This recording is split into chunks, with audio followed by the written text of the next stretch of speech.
एक बार ओम का उच्चारण। ओ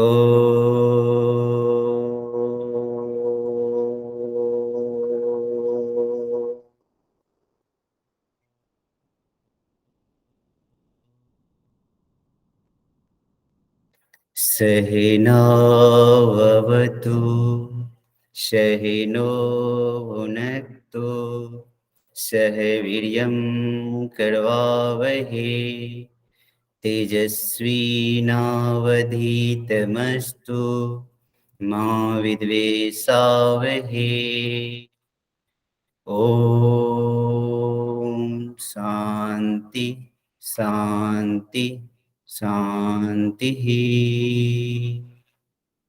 हरि ओम।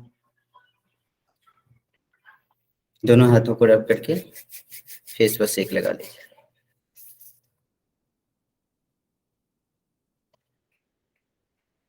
सभी लोग को नमस्कार और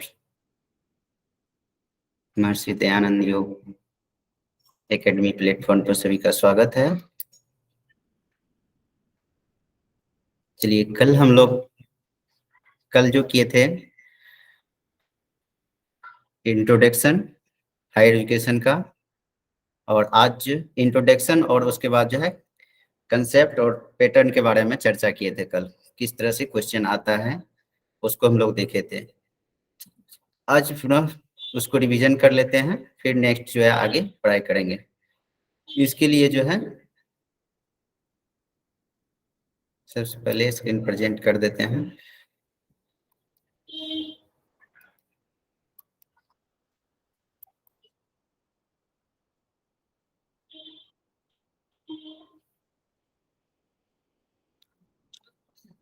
एक छोटी सी कहानी भी सुनाए थे कल आप लोग को।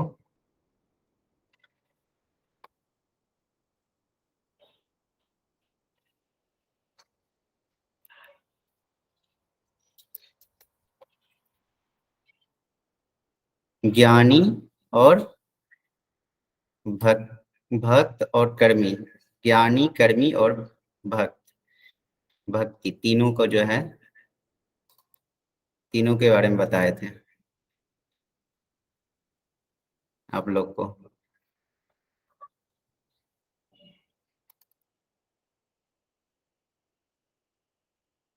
स्क्रीन दिख रहा है सभी को? Yes sir.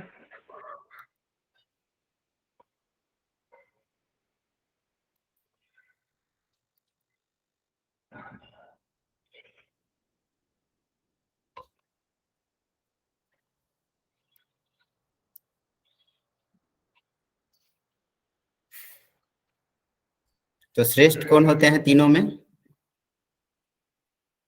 मैसेज कीजिएगा।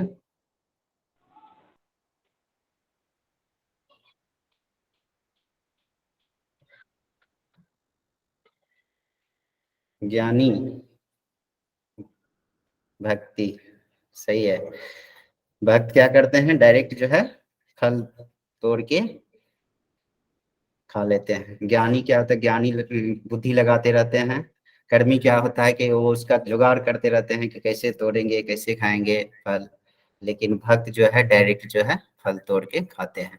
इसी तरह से एजुकेशन में भी जो है हम लोग को सिस्टम पहले समझ में आ जाना चाहिए, सिलेबस समझ में आ जाना चाहिए, सिलेबस के अकॉर्डिंग पैटर्न समझ में आ जाना चाहिए। तो उसी को पढ़ के हम लोग का एग्जाम निकल जाएगा। और ज्यादा जो है इधर उधर का ज्ञान को इकट्ठा करने से दिमाग भी इस तरह से होच पोच हो जाएगा। और सही सही जो चीज है उसको पढ़ लेंगे तो हम लोग जो है हम लोग का एग्जाम निकल जाएगा। किसी भी एग्जाम को क्वालिफाई करने का यही पैटर्न है कि उसका सिलेबस समझ में आ जाना चाहिए अच्छे से। सिलेबस के बाद जो है हम लोग जो है उसके पैटर्न, क्वेश्चन किस तरह से आते हैं उसको समझ लेते हैं। उसके आधार पर स्टडी कर लेते हैं। ठीक है। तो और स्टूडेंट का जो है सबसे और एक चीज है स्टूडेंट का कि हायर एजुकेशन में वैदिक शिक्षा में ये सब चीज बताए जाते थे। और एक जैसे हम लोग पतंजलि योग सूत्र में यम नियम के बारे में अभी हम लोग संकल्प भी लेते हैं डेली, तो आजीवन यम नियम को पालन करेंगे। यम यम कितने हैं आप लोग जानते हैं? मैसेज कीजिए। मैसेज और दोनों इफेक्टिव जो है ना क्लास को बनाने के लिए, मैसेज और बातचीत, ये 5 नियम, 5। भाई बहुत अच्छा। इसी तरह से मैसेज और कुछ जवाब देते रहिएगा। तो एक होता है क्वेश्चन पूछता भी है टीचिंग में, आप लोग को पूछेगा एजुकेशन थी टीचिंग को, शिक्षण को इफेक्टिव बनाने के लिए क्या प्रोडक्ट, इफेक्टिव निगेटिव हो जाएगा उसमें सुनना, इफेक्टिव बोलेगा तो उसमें दोनों तरफ से वार्तालाप होता है, ज्यादा से ज्यादा क्वेश्चन की अरेंज होता है, और इस तरह से जैसे कुछ भी पूछे तो जवाब उसमें फटाक से आना चाहिए। तो इस तरह से इफेक्टिव टीचिंग के लिए तो 5 नियम भी ठीक है। तो नियम में एक होता है तप आता है, जानते हैं आप लोग? तप किस, तप जो है, तप में क्या होता है, किसके लिए किया जाता है? द्वंद्वों को जीतने के लिए। द्वंद्वों को जीतने के लिए, बहुत अच्छा। और कुछ बताइए। स्टूडेंट के लिए तब क्या होगा? आवाज जा रही है ना सही से?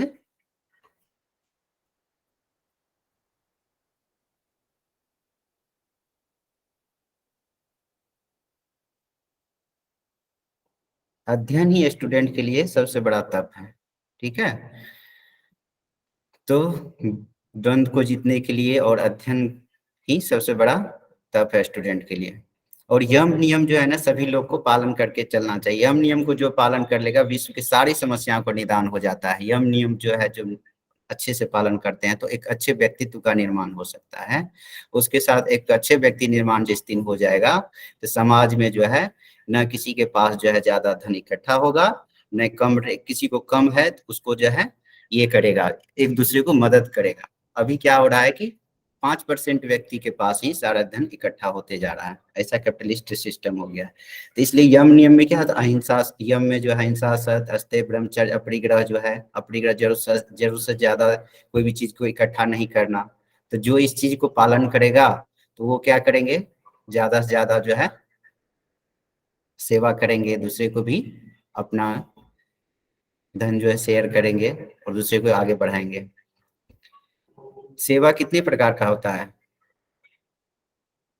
बताइए आप लोग? 4 प्रकार का होता है। एक होता है शूद्रोचित सेवा, और होता है क्षत्रियोचित सेवा, और विप्रोचित सेवा, और वैश्य सेवा। तो जो जिनको धन ये है काफी, तो उनको उन लोग जो है क्या करेंगे, वैश्योचित सेवा करते हैं। वो कभी ठंड है तो कंबल बांटे, फल फ्रूट्स जो है हॉस्पिटल में बांटे, इस तरह का सेवा। शूद्रोचित सेवा क्या होता है, कोई कष्ट में है, जो जिनका हाथ पैर सही से नहीं काम होता है तो उसको जो है अपनी तरफ से हेल्प करना, शूद्रोचित सेवा आ जाता है। क्षत्रियोचित, किसी को जान खतरा में है तो उसको वहां पर, जो अच्छे व्यक्ति है उसको बचाने के लिए अपने को वहां पर ये करना, बचाने के लिए तैयार रहना। और विप्रोचित, जो इंटेलेक्चुअल लोग हैं वो जो है अपने ज्ञान से दूसरे को सेवा करेंगे, बताएंगे, आगे बढ़ाएंगे। कोई पीछे पड़ गए हैं, छोट नहीं, पीछे रह गए हैं समाज में, तो उसको आगे बढ़ाएंगे। ऐसे भी समाज का परिभाषा है, सबसे बेस्ट परिभाषा माना गया है कि समाज में जो कोई भी व्यक्ति जो है पीछे पड़ गए हैं और पीछे रह गए हैं, उसको साथ लेके चलने का नाम ही समाज है। चलिए, ज्ञान की बात ये सब थोड़ा मोड़ा होते रहता है। अब आते हैं सिलेबस पर। नेक्स्ट हम लोग को कल जो है रिवीजन कर लेते हैं सिलेबस को फिर से, क्योंकि कुछ लोग कल नहीं आए होंगे तो जुड़ गए हैं, तो उनको भी बेनिफिट हो जाएगा। शॉर्ट में, फास्ट में करते हैं। फर्स्ट में जो है पहला पॉइंट जो है सिलेबस में जो दिया हुआ है, उच्च अधिगम संस्थाएं और प्राचीन भारत में शिक्षा, institution of higher learning and education in ancient India. ये पहला पॉइंट। ये कह रहा है कि उच्च अधिगम संस्थाएं, जितना भी हायर इंस्टीट्यूट है वो उनके बारे में हम लोग पढ़ेंगे, जानेंगे। और प्राचीन भारत में जो शिक्षा दी जाती थी उसके बारे में, वो इंस्टीट्यूट में एजुकेशन एंशिएंट टाइम के, उसके बारे में, प्राचीन भारत में जो शिक्षा थी उसके बारे में जानेंगे। फर्स्ट पॉइंट में यही कह रहा है। इसके इसका जो है डिटेल इसमें पीडीएफ में है दिया हुआ। स्वतंत्रता के बाद भारत में उच्च अधिगम और शोध का उद्भव, evaluation of higher learning and research in post independence India. Post independence के बाद जो है भारत में जो है उच्च अधिगम और शोध का उद्भव किस तरह हुआ है, इसके बारे में हम लोग पढ़ेंगे।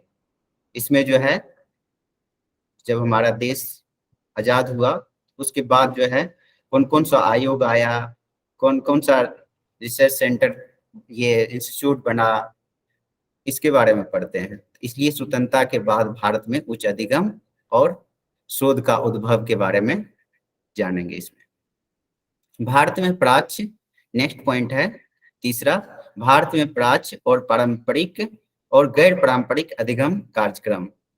इसमें है oriental, conventional and non conventional learning program in India.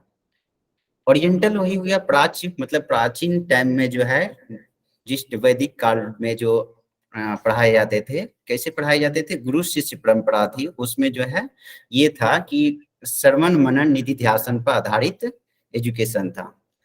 सुन के शिष्य ने सीखता था। जितने भी शिष्य थे उस टाइम में जो है एजुकेशन ग्रहण करने के लिए विद्यार्थी क्या करते थे, वहां सुनते थे और उससे सीखते थे और फिर उसके बाद जो है अपने से कुछ कुछ क्रिएटिविटी करते थे कुछ। तो वो तो प्राचीन टाइम में था, जैसे कोई धनुर्विद्या सीखता था और उसके बाद जो है प्राचीन टाइम में कोई धनुर्विद्या, कोई क्या कहते हैं उसको, पूरा तात्विक जो है कुछ कुछ बनता था ना, सामग्री सब, मिट्टी का बर्तन, ये सब चीज जो है कुछ कुछ बनाने के लिए उस टाइम में सीखता था। तो वो सब चीज जो है टेक्निकल चीज जो है उस टाइम में सीखता था। लेकिन वर्तमान समय में इसी ओरिएंटल लर्निंग प्रोग्राम में बहुत सारा चीज आ गया है। आज की डेट में जो है जैसे हम लोग सीखते हैं बहुत सारा चीज जो है अभी चलता है, पेंटिंग का, क्राफ्ट का, उसके बाद ब्यूटिशियन का, बहुत सारा, जैसे कि 10th या 12th करने के बाद जो है ये सब चीज जो है लोग सीख के अपना जीविकोपार्जन करते हैं। तो ये है प्राच्य अधिगम कार्यक्रम, ओरिएंटल लर्निंग। समझ में आ गया सभी को? यस और नो बोलिएगा, फिर लिखिए। Yes, sir. ओके। और पारंपरिक जो है कन्वेंशनल, पारंपरिक ये लर्निंग प्रोग्राम क्या है, इसमें जो है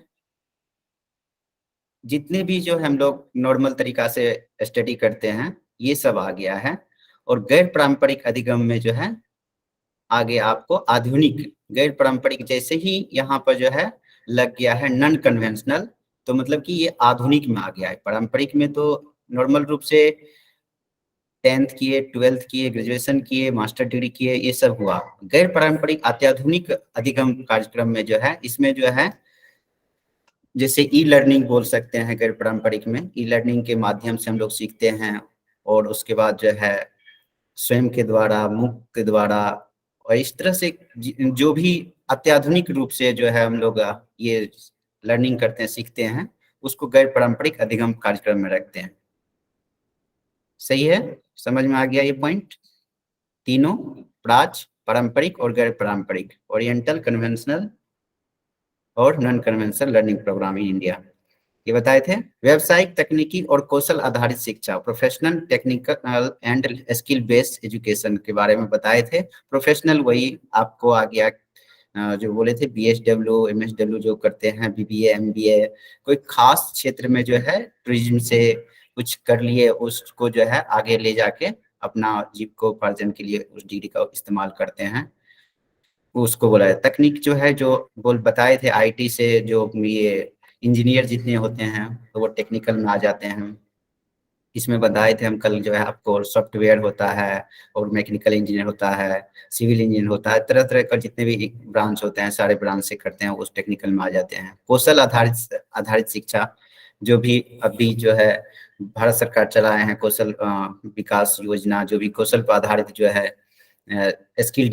स्किल बेस्ड प्रोग्राम सब चलाए हैं ना, जैसे मोबाइल रिपेयरिंग भी है उसमें, उसके बाद जो है आपको ये वर्मी कंपोस्ट खाद बनाने का विधि, उसके बाद जो है ये डाइटिशियन, पेंटिंग, क्राफ्ट, ब्यूटिशियन, ये सारा जो है कौशल आधारित शिक्षा आ गया।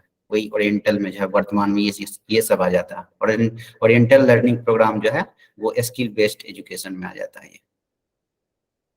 ठीक है, मूल्य शिक्षा नेक्स्ट पॉइंट है। मूल्य शिक्षा के बारे में हम लोग कल चर्चा किए थे।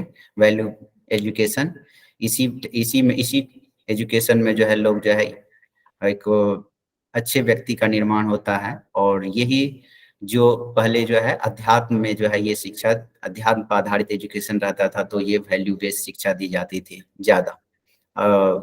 मैकाले आने के बाद जो है वैल्यू बेस्ड शिक्षा को जो है कम कर दिया गया था, लेकिन अध्यात्म में जो है ज्यादा मूल्य शिक्षा दी जाती थी, जिसमें नैतिकवान, चरित्रवान, आदर्शवान व्यक्ति का निर्माण होता था, एक अच्छे व्यक्ति का निर्माण करता था।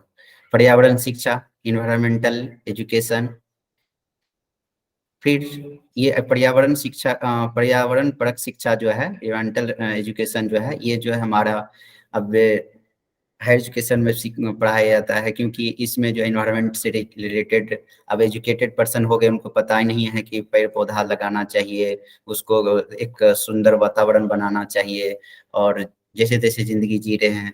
तो एक कॉलेज को या एक यूनिवर्सिटी को अच्छे इन्वायरमेंट का जो है निर्माण करने के लिए ये सब शिक्षा, और उसके बाद में पर्यावरण में बहुत सारा चीज आ जाता है। आपको पोल्यूशन के बारे में जानकारी,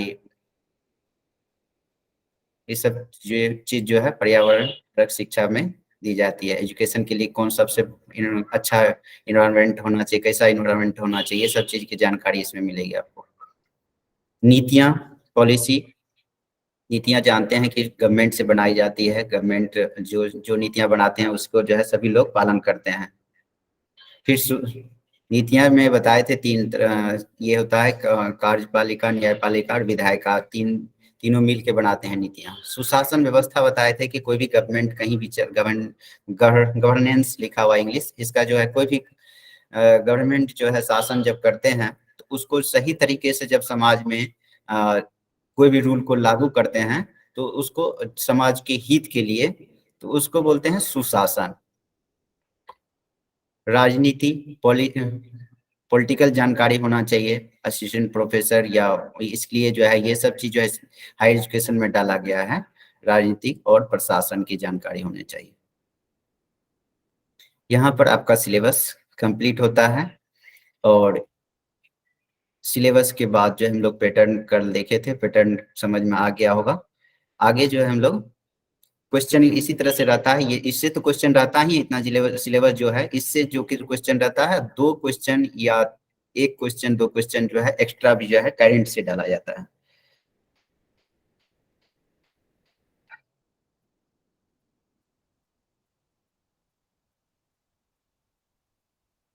तो करंट भी हम लोग देखते रहेंगे कि कौन सा यूनिवर्सिटी लास्ट तक में जो है, लास्ट में जब गूगल करके चेक कर लीजिए कितना यूनिवर्सिटी सेंट्रल यूनिवर्सिटी है, कितना जो है स्टेट यूनिवर्सिटी है, इस सब चीज के बारे में देख लेंगे। आगे जो है हम लोग पढ़ते हैं शिक्षा क्या है। ये सब चीज जो है एजुकेशन में दिया जाता है, ये मेन जो है ना आपको एक तरह से हायर एजुकेशन टॉपिक शेयर इसलिए किया गया ताकि आपको पता होना चाहिए टीचर को कि सारा चीज जो है इतना भी ये सिलेबस में आपको दिया हुआ है, इसके माध्यम से आपको पता होना चाहिए कि यूनिवर्सिटी को एक असिस्टेंट प्रोफेसर बनने जा रहे हैं।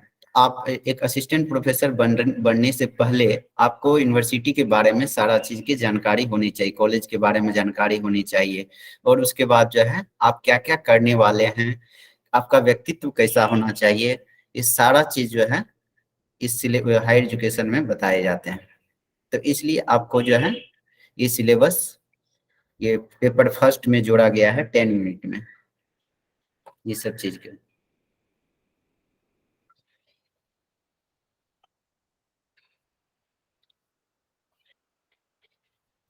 अब शिक्षा एजुकेशन, शिक्षा क्या है? शिक्षा शब्द संस्कृत भाषा के शिक्ष धातु में अप्रत्यय लगाने से बना है। शिक्ष का अर्थ है सीखना और सिखाना। शिक्षा शब्द का अर्थ हुआ सीखने और सिखाने की क्रिया। अब एजुकेशन शिक्षा, अब ये शिक्षा देने जा रहे हैं एजुकेशन, तो शिक्षा के मतलब तो पता होना चाहिए सभी को। इसलिए शिक्षा शब्द का संस्कृत भाषा में शिक्ष धातु में अ प्रत्यय लगाने से बना है। ठीक है, शिक्ष का अर्थ होता है सीखना और सिखाना। शिक्षा शब्द का अर्थ हुआ सीखने और सिखाने की क्रिया। ठीक, शिक्षा के अंग्रेजी समानार्थक शब्द एजुकेशन की उत्पत्ति लेटिन भाषा के एडुकेटम शब्द से मानी जाती है। लेटिन भाषा के 3 शब्द एडुकेटम शब्द की उत्पत्ति के मूल कारक माने जाते हैं। 3 शब्द कौन कौन है देखिए। पहला शब्द है, आज आपको एडुकेटम जो है इसका मीनिंग होता है, इसका मतलब होता है प्रशिक्षण का शिक्षण, टीचिंग ऑफ ट्रेनिंग, इसका इंग्लिश होता है प्रशिक्षण का शिक्षण। दूसरा है इसका, क्योंकि ये शिक्षा शब्द का क्या अर्थ होता है सीखने और सिखाने की क्रिया, तो इसका 3 जो है आता है हमें। दूसरा जो शब्द है वो है एडुकेयर। एडुकेयर मीन्स क्या होता है लालन पालन, to educate, to bring off, to rear. तीसरा वर्ड है एडुसेयर, इसका जो अर्थ है प्रेरणा, पथ प्रदर्शन, to bring forth, to lead out.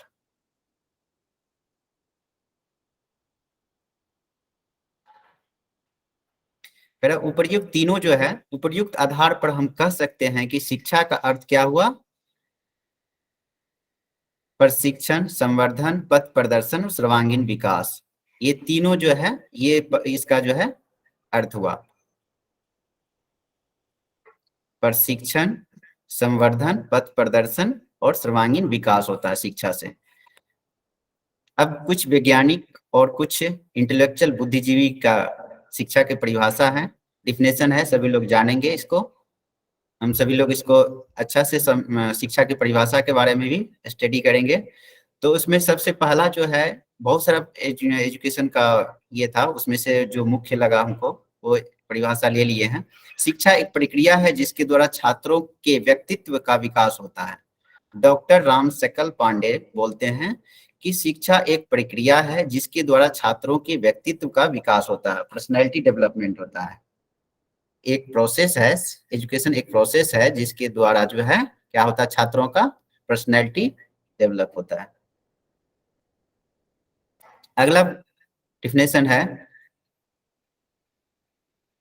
Building of the power of the human mind and spirit, मानव मन और आत्मा की शक्तियों का निर्माण।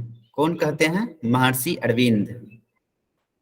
मानव मन और आत्मा की शक्तियों का निर्माण किसके द्वारा, किसके द्वारा ये दिया गया है परिभाषा, मैसेज कीजिए। महर्षि अरविंद सर। हाँ good. Next point, next definition है शिक्षा से, इसका इस परिभाषा को समझ गए, मानव मन और आत्मा, सोल जो है मन और सोल का, महर्षि अरविंद, बहुत बढ़िया। मानव मन और आत्मा की शक्तियों का निर्माण होता है। नेक्स्ट परिभाषा डिफिनेशन है शिक्षा से मेरा अभिप्राय है बालक और मनुष्य के शरीर, मन तथा आत्मा के सर्वांगीण विकास से है। शिक्षा से मेरा अभिप्राय क्या है बालक और मनुष्य के शरीर, मन तथा आत्मा के सर्वांगीण विकास से है। ये महात्मा गांधी जी बोलते हैं। अगला परिभाषा है मनुष्य की अंतर्निहित पूर्णता को अभिव्यक्त करना ही शिक्षा है। मनुष्य में जो है स्वामी विवेकानंद जी बोलते हैं, परिभाषा दी है शिक्षा का कि मनुष्य के अंतर्निहित, अंतर्निहित इंटरनल जो है पूर्णता को अभिव्यक्त करना ही शिक्षा है। मनुष्य के अंदर बहुत सारा जो है शुभ संस्कार है, उसको जो है पूर्णतः अभिव्यक्त मतलब बाहरी व्यक्त करना जो है उसको जो है कहते हैं शिक्षा। सभी मनुष्य में अच्छे अच्छे बुरे गुण रहते हैं और संस्कार होते हैं, तो उसको जो है कह रहा है कि अंतर्निहित जो भी उसके पास पूर्णता को अभिव्यक्त करना। नेक्स्ट, कुछ बोलना चाह रहे हैं कोई क्या? सर आप नोट्स दोगे ना ये वाले? जी, नोट्स तो शेयर करेंगे सभी लोग को। ठीक है, ताकि लिखना ना पड़े ना, वो इसलिए वैसे पूछ रहे हैं sir. Thank you sir. Note दे रहे हैं ना, सभी लोग शेयर कर रहे हैं ना। इस बार क्या सिस्टम है? तो आप लोग भी बनाइएगा और इस शेयर भी कर देंगे, ठीक है। शिक्षा की सर उधर बालक को और मनुष्य को अलग अलग क्यों लिया गया है, बताएंगे थोड़ा सा गांधी जी वाले। ये शिक्षा, महात्मा गांधी जो बोले हैं, शिक्षा से मेरा अभिप्राय है बालक, मतलब छोटा बच्चा, कोई बालक जो है, और मनुष्य के शरीर। तो सर मनुष्य के शरीर में बालक भी तो आएगा ना। हाँ, आ गया ये, थोड़ा ये बालक आ गया और ये मनुष्य का शरीर आ गया। ये संपूर्ण शरीर जो है ना, वो ये जब बाल्यावस्था में है उसकी बात कर रहे हैं। और जब मनुष्य के शरीर की, शरीर सेम ही चीज है लेकिन थोड़ा सा अलग कर दिया है कि मनुष्य शरीर की बात कर रहे हैं, संपूर्ण शरीर की बात कर रहे हैं। और ये बालक भी आ गया। इसका क्या करें, शिक्षा से अभिप्राय, मेरा अभिप्राय है कि बालक मतलब पहले मनुष्य क्या रहता है, छोटा बालक रहता है, फिर मनुष्य के शरीर पूरा डेवलप करता है, तो उसका मन क्या होता है, मन तथा आत्मा के सर्वांगीण विकास होते हैं। बालक अवस्था में जो है उसको कुछ भी शिक्षा ज्यादा नहीं रहता है,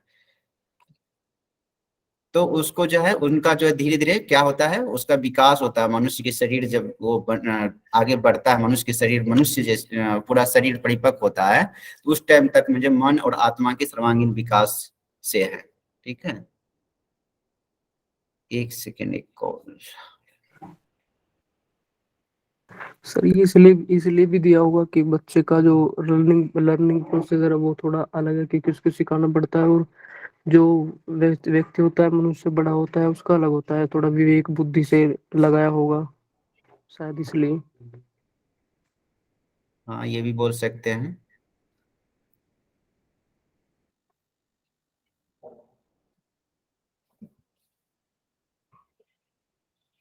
चलिए नेक्स्ट।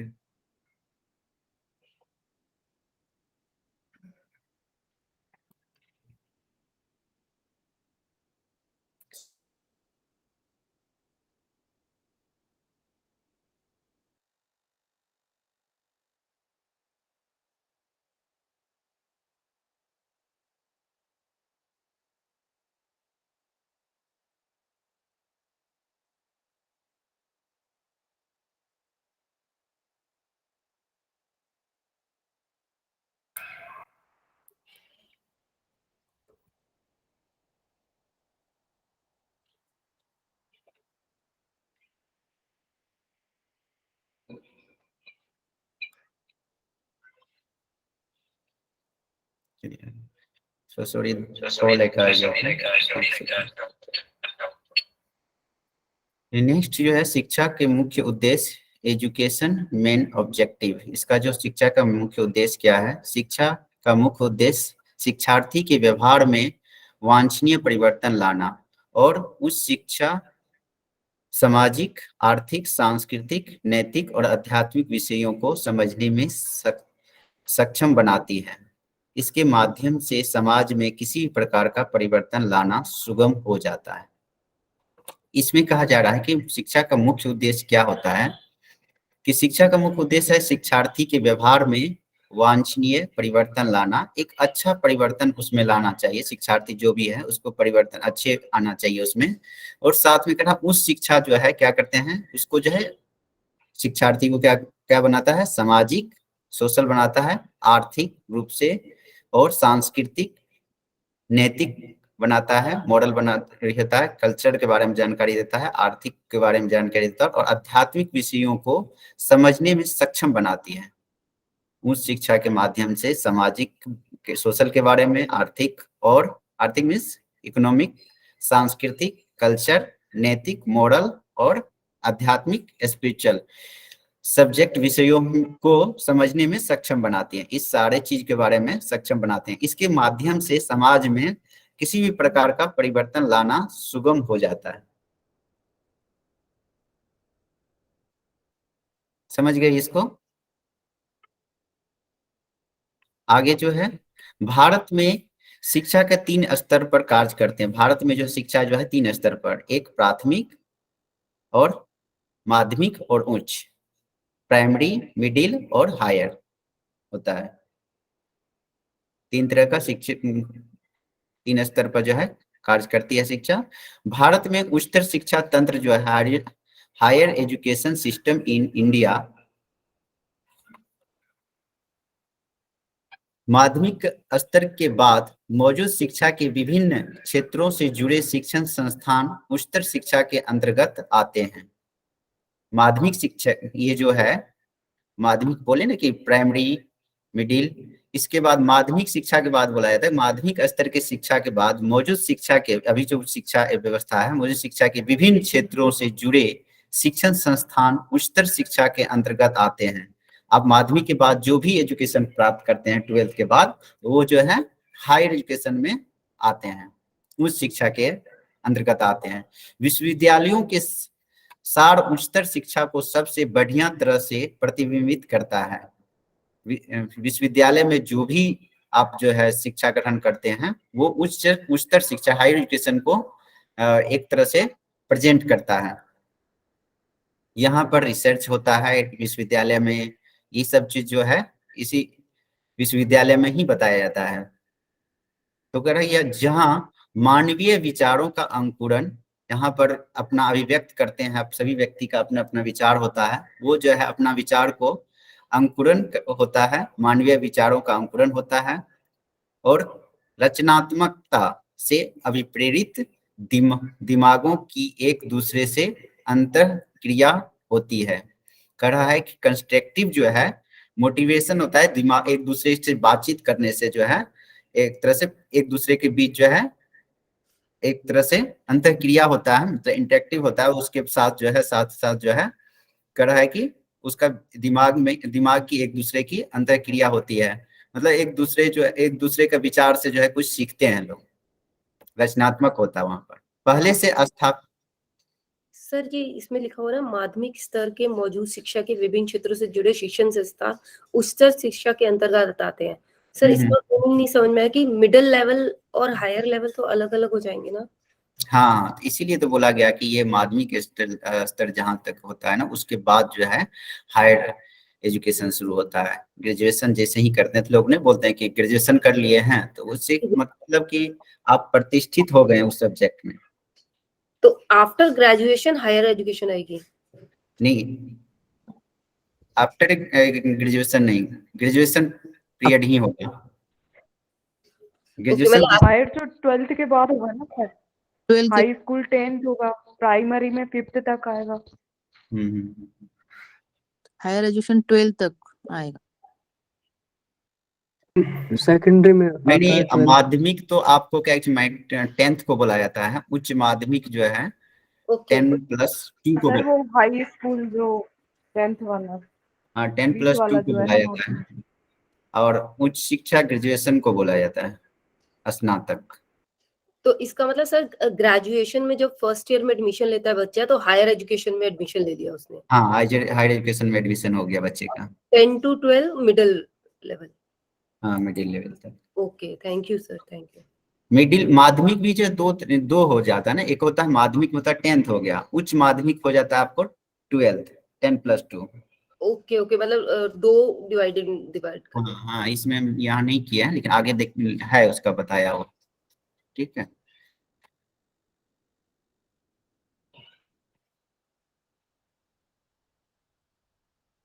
ये हम लोग पढ़ लिए थे।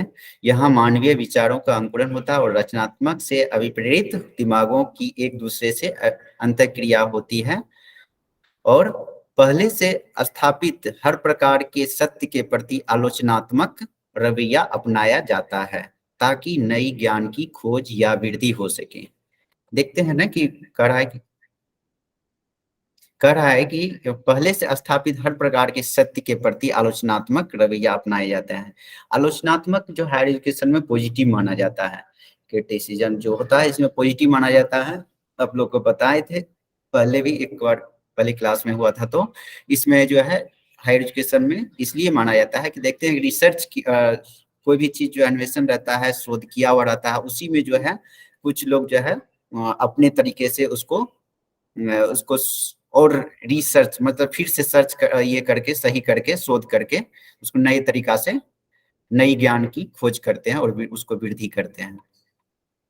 और एक और है कि आप जो है हायर एजुकेशन में कोई भी दोस्त या कोई भी जो है आपको कुछ आलोचना करते हैं आपका, तो वहाँ बुरा नहीं मानना चाहिए, आपको उस चीज को सुधार करना चाहिए आगे बढ़ने के लिए।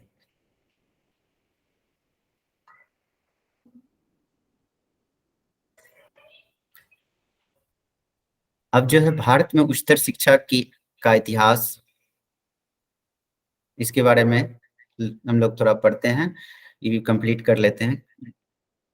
उसके बाद शिक्षा के बारे में जान गए, शिक्षा के उद्देश्य जान गए, और भारत में शिक्षा 3 स्तर पर कार्य करती हैं, प्राथमिक, माध्यमिक, उच्च। और इसके उद्देश्य, भारत में उच्चतर शिक्षा के तंत्र के बारे में जान गए क्या है। उसके बाद भारत में उच्चतर शिक्षा का इतिहास, history of higher education in India.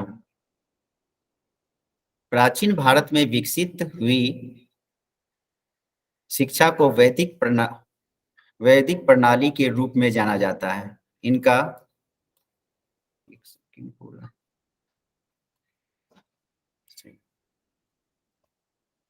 प्राचीन भारत में विकसित हुई शिक्षा को वैदिक प्रणाली के रूप में जाना जाता है। इनका परम लक्ष्य आत्मज्ञान की प्राप्ति थी, ताकि सांसारिक बंधनों से परे परमात्मा को प्राप्त कर सके। लोग जो इस पीडीएफ के सबसे ऊपर में जो लिखा हुआ था, सा विद्या विमुक्ते, जो श्लोक दिया हुआ था, तो प्राचीन भारत में जो यहाँ पर शिक्षा दी जाती थी उसका जो है परम लक्ष्य क्या था, आत्मज्ञान की प्राप्ति थी, ताकि सांसारिक बंधनों से परे परमात्मा को प्राप्त कर सके। मनुष्य क्या जो है, जहाँ से आत्मा मनुष्य में आई है, वो मनुष्य को जो है, मनुष्य का मेन लक्ष्य जो है, आध्यात्मिक लक्ष्य बोले थे, क्या होता है, परमात्मा को प्राप्त करना, मतलब कि मुक्ति मोक्ष को प्राप्त करना, ये आध्यात्मिक लक्ष्य है। और भौतिक लक्ष्य बता रहे थे कि अभी जो हम लोग तैयारी कर रहे हैं, नेट जेआरएफ का तैयारी कर रहे हैं, तो ये आपको भौतिक लक्ष्य है, असिस्टेंट प्रोफेसर बनना, ये सब चीज जो है भौतिक लक्ष्य है। मेन लक्ष्य जो है एजुकेशन का क्या होता है सभी लोग जो अब असिस्टेंट प्रोफेसर भी बन गए, अच्छे से एक जिंदगी जी लिए, एक आइडियोलॉजिकल लाइफ जी लिए, तो लास्ट में जो है आप एक तरह से भक्ति भजन करते हुए सुप्रीम पावर को, परमात्मा को प्राप्त करने का मेन लक्ष्य होता है मनुष्य का। तो वही बोल रहा है कि पहले जो गुरुकुल ये सब शिक्षा थी, उस टाइम में जो है लोगों को आत्मज्ञान की प्राप्ति पर ज्यादा ध्यान देते थे, और सांसारिक बंधनों से परे परमात्मा को प्राप्त कर सके। ये जो है प्राचीन भारत में विकसित हुई शिक्षा को वैदिक प्रणाली के रूप में जाना जाता था। इस तरह का इनका परम लक्ष्य आत्मज्ञान की प्राप्ति थी, और ताकि सांसारिक बंधनों से परे परमात्मा को प्राप्त कर सके। नेक्स्ट पॉइंट है, गुरुकुल शिक्षा प्रणाली में अध्यापक केंद्रित शिक्षा व्यवस्था थी। आप लोग को क्वेश्चन पूछ सकता है, गुरुकुल शिक्षा प्रणाली में क्वेश्चन पूछा भी गया है, और क्वेश्चन तो उस टाइम में जो है किसके केंद्रित था, अध्यापक केंद्रित शिक्षा व्यवस्था थी, टीचर सेंट्रिक एजुकेशन, जिसमें छात्रों को कठोर अनुशासन और अपने शिक्षक के प्रति उसे कुछ दायित्वों के अधीन रहना होता था। उस टाइम में जो है विद्यार्थियों को, जो छात्र होते थे, उसको जो है छात्र कुछ अनुशासन का, उस टाइम में दंड का भी व्यवस्था था, कर रहा है कि उस टाइम में जिसमें छात्रों को कठोर अनुशासन, उस टाइम अनुशासन के डिसिप्लिन का पालन ज्यादा करते थे, और अपने शिक्षकों के प्रति कुछ दायित्वों का अधीन रहना पड़ता था। शिक्षार्थियों को गुरुकुल टाइम में जो है शिक्षार्थियों को, छात्रों को ये भिक्षाटन करने के लिए भी दायित्व दिया जाता था, जलावन लाने के लिए भी दायित्व दिया जाता था, इस टाइप का रहता था। तो वही कह रहा है कि इसमें यही बता रहा है। और उस टाइम में जो है शिक्षक को जो है ना, अध्यापक को आचार्य बोला जाता है, यहाँ नहीं मेंशन है, आप लोग नोट में ये कर लीजिएगा, इसी पॉइंट में शिक्षक को यहीं पर लिख दिया था, आचार्य या गुरु बोला जाता था, आचार्य या गुरु।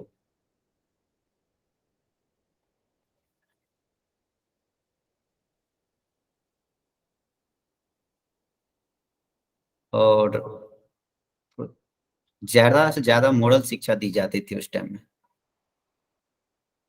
और इसी के गुरुकुल शिक्षा प्रणाली में अध्यापक केंद्रित शिक्षा व्यवस्था थी, जिसमें छात्रों को कठोर अनुशासन और अपने शिक्षक के प्रति उसे कुछ दायित्व के अधीन रहना होता था।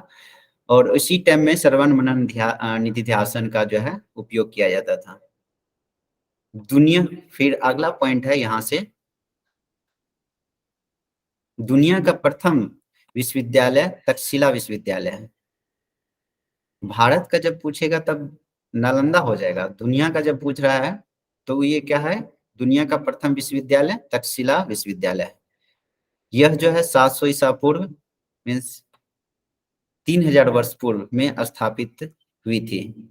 नालंदा विश्वविद्यालय 5वीं शताब्दी में, ये जो है 7वीं शताब्दी, ये 700 ईसा पूर्व में यह तक्षशिला विश्वविद्यालय और नालंदा विश्वविद्यालय 5वीं शताब्दी में। इसके बारे में और डिटेल इसका पढ़ेंगे। छोटा सा यहाँ है इंट्रोडक्शन, जो कि हम लोग ये पढ़ रहे हैं भारत में उच्चतर शिक्षा का इतिहास में, नालंदा के बारे में और तक्षशिला के बारे में स्पेशल आगे है पॉइंट। भारत में अंग्रेजी से उच्चतर शिक्षण संस्थानों की शुरुआत कलकत्ता में सन 1817 ईस्वी में स्थापित हिंदू कॉलेज की स्थापना के साथ शुरू हुई थी।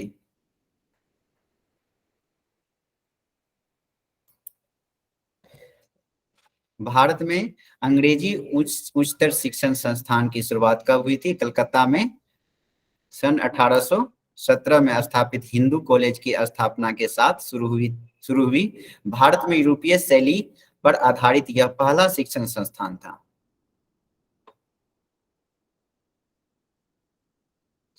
नेक्स्ट जो है सन 1823 ईस्वी में, 1817 में जो है पहला हिंदू कॉलेज की स्थापना हुई थी और 1817 में। नेक्स्ट सन 1823 के ईस्वी के माउंट स्टुअर्ट और सन 1823 ईस्वी के माउंट स्टुअर्ट, एलिफिस्टोन व 1835 के लॉर्ड मैकाले की रिपोर्ट में वर्तमान भारतीय उच्चतर शिक्षण संस्थान की जुड़ी भारतीय उच्चतर शिक्षण संस्थानों की जड़ें मिलती है। मैकाले की रिपोर्ट में जो है वह भारत में जो अभी उच्चतर शिक्षण संस्थान की जड़ें मिलती है। और इन मिनटों में सुझाव था कि भारत में यूरोपीय साहित्य, पश्चिमी साहित्य, यूरोपीय साहित्य विज्ञान की पढ़ाई उच्च शिक्षण संस्थानों की शुरुआत हो और शिक्षा के माध्यम अंग्रेजी हो। ये लॉर्ड मैकाले जो है ना, इसी टाइम में जो है भारत में जो है अपना जो है अंग्रेजी शिक्षा जो है थोपने का प्रयास किए थे और एक तरह से क्रिटिसाइज भी किए थे यहाँ के एजुकेशन को। बोले कि भारत में जितना भी साहित्य है, और ये अपना बात को मनवाने के लिए ये कहते हैं कि भारत में जितना भी साहित्य है उससे अच्छा साहित्य यूरोप का जो है एक लाइब्रेरी के एक अलमारी में एक बॉक्स में जो साहित्य बुक है उस इससे जो है अच्छा है। ये सब बात बोल के ये अपना जो है अपना एजुकेशन सिस्टम जो है यहाँ लागू करने का प्रयास किए, लागू कर भी लिए।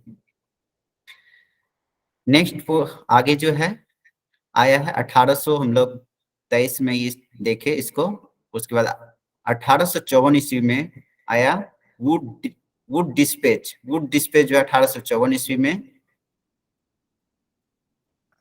सर इस टाइम में काफी रिसर्च भी करी थी अंग्रेजों ने, ये 1823-17 के आसपास, कि कईयों ने उसको फेवर भी करा था कि जो इंडियन एजुकेशन सिस्टम है वो बहुत अच्छा है और उसमें मतलब मोरल वैल्यूज वगैरह, तो क्या वो भी हमारे करिकुलम का पार्ट रहेगा, वो वाला पोर्शन भी?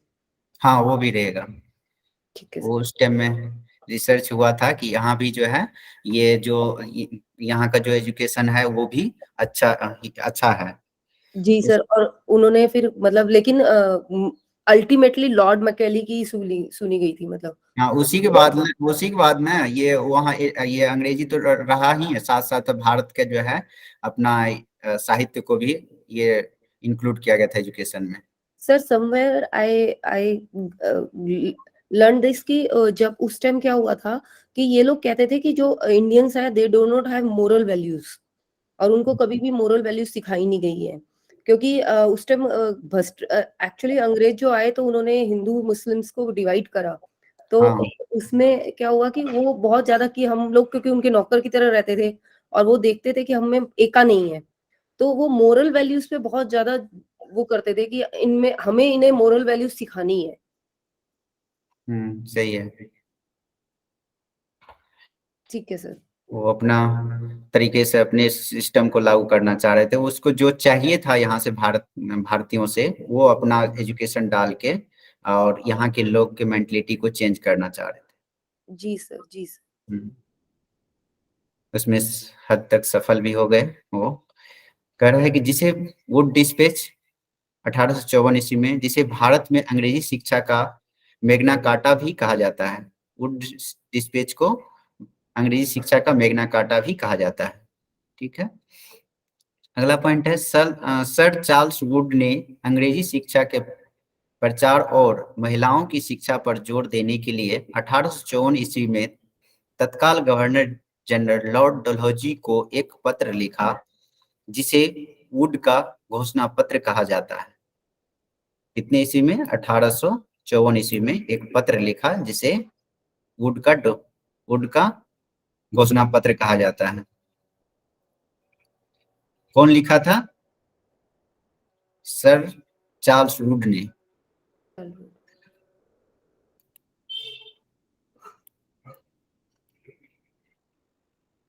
नेक्स्ट पॉइंट है इसमें भारत में शिक्षा का लक्ष्य यूरोपीय कला, विज्ञान और दर्शन साहित्य का फैलाव करना और भारतीय भाषाओं का अध्ययन रखा गया था। यही रिसर्च में जो है ना सिर्फ भारतीय भाषा के जो है ऐड किया गया था, बाकी जो है सारा चीज यूरोप के कला और विज्ञान, दर्शन, साहित्य का फैलाव करना और भारत की भाषा का अध्ययन रखा गया था। इसके अनुसार वुड डिस्पैच के अनुसार प्राथमिक के माध्यम मातृभाषा, प्राथमिक जो है इसके अनुसार जो है प्राथमिक शिक्षा की माध्यम जो है कौन होना चाहिए? मातृभाषा, और उच्च शिक्षा का माध्यम अंग्रेजी भाषा होनी चाहिए। हायर एजुकेशन में जो है अंग्रेजी भाषा होनी चाहिए। इसलिए पहले जो भी रिसर्च है सब जो है इंग्लिश में ही है, पहले का जितना भी रिसर्च। इन सुझावों में भारत में कानून, विधि, चिकित्सा और इंजीनियरिंग के क्षेत्र में लंदन विश्वविद्यालय के तर्ज पर विश्वविद्यालय की स्थापना करना भी था। इन सुझाव में जो है क्या क्या था कि भारत में कानून, विधि मतलब कानून को विधि बोलते हैं, लॉ को, लॉ और चिकित्सा, इंजीनियरिंग के क्षेत्र में लंदन विश्वविद्यालय के तर्ज पर विश्वविद्यालय की स्थापना करना भी था। इसके तहत कलकत्ता, मुंबई और मद्रास में 1857 में विश्वविद्यालय स्थापित किए गए। ये इसके तहत इसी जो है ना ये पत्र में जो है लिखा हुआ था, और उसके बाद जो है यही इसी टाइम में जो है कलकत्ता, मुंबई, मद्रास के जो विश्वविद्यालय 1857 ईस्वी में 1857 ईस्वी में कलकत्ता, मुंबई और मद्रास 3 गो विश्वविद्यालय की स्थापना हुई थी पहले 1857। इस टाइम में युद्ध भी छिड़ गया था। हंटर आयोग, इसको ही पढ़ ले क्या? टाइम हो गया। टाइम हो गया काफी। चलिए नेक्स्ट हंटर आयोग कल पढ़ लेंगे। कहाँ से?